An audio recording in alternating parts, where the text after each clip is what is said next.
Now I call, I give the floor to Mr. Anthony Banbury to respond to the questions and issues raised by member states.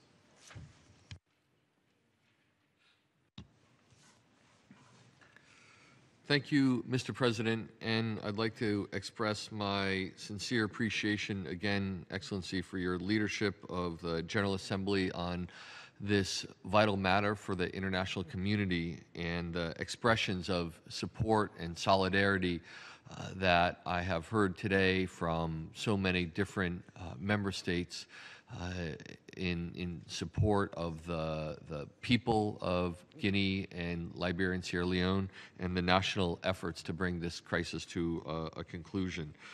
I've been struck by the tremendous consensus that has emerged through the comments about the importance of coming to the assistance of the communities, societies affected by Ebola in solidarity with those societies and to address the urgent humanitarian requirements, but also to protect other countries from the threat posed by Ebola. I heard very carefully the need for UNMEER and other responders to accelerate the response, to be more present in the districts, to have greater mobility. This is very much in line with our approach, as was indicated in my initial remarks. I also very much agree with the strong emphasis that has been placed on the importance of preparedness and prevention in countries in the region, as was highlighted by many member states in their interventions. And this is increasingly a priority for UNMEER, even within the very limited capabilities we have at present and the emphasis we are placing on the emergency response. Having just listened to the remarks by the International Federation of the Red Cross, I would like to just briefly comment on the fact that having done now 3 trips to each of the countries, I've seen the IFRC in action, and they're doing incredibly important work in the areas of safe burials, but others as well. The Ebola treatment facility that was mentioned, I visited, and the IFRC, the French Red Cross, Médecins Sans Frontières, these partners on the ground doing the work are the ones who are providing tremendous value to the national-led efforts and the communities that are most at risk, and they have my greatest respect.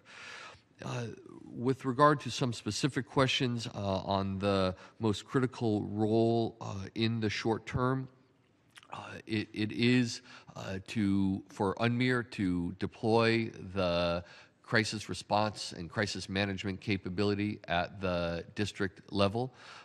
That is not just an UNMEER crisis manager at the field level, but also backed up by WHO epidemiologists, UNICEF, social mobilization experts, logistics experts from the World Food Program, information management specialists from WHO and OCHA.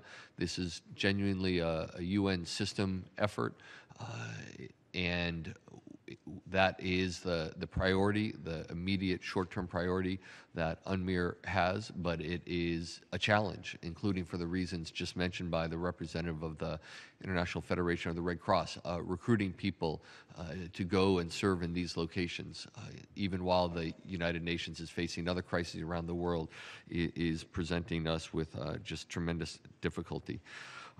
Regarding the question on the longer-term needs and recovery, I'll leave that to Dr. Nabarro, only to say that this is absolutely an important priority. It's an issue that has been repeatedly stressed to me by the heads of state of the 3 countries and other senior officials, and it's one that UNMEER is taking into account as we implement our emergency operations, for instance, in the kinds of community care centers we build and the location of them. We want do our work in a way that will fully support the medium and longer term recovery objectives of the governments. Once again, Mr. President, thank you so very much for your leadership on this issue. I thank Mr. Anthony Banbury for his responses.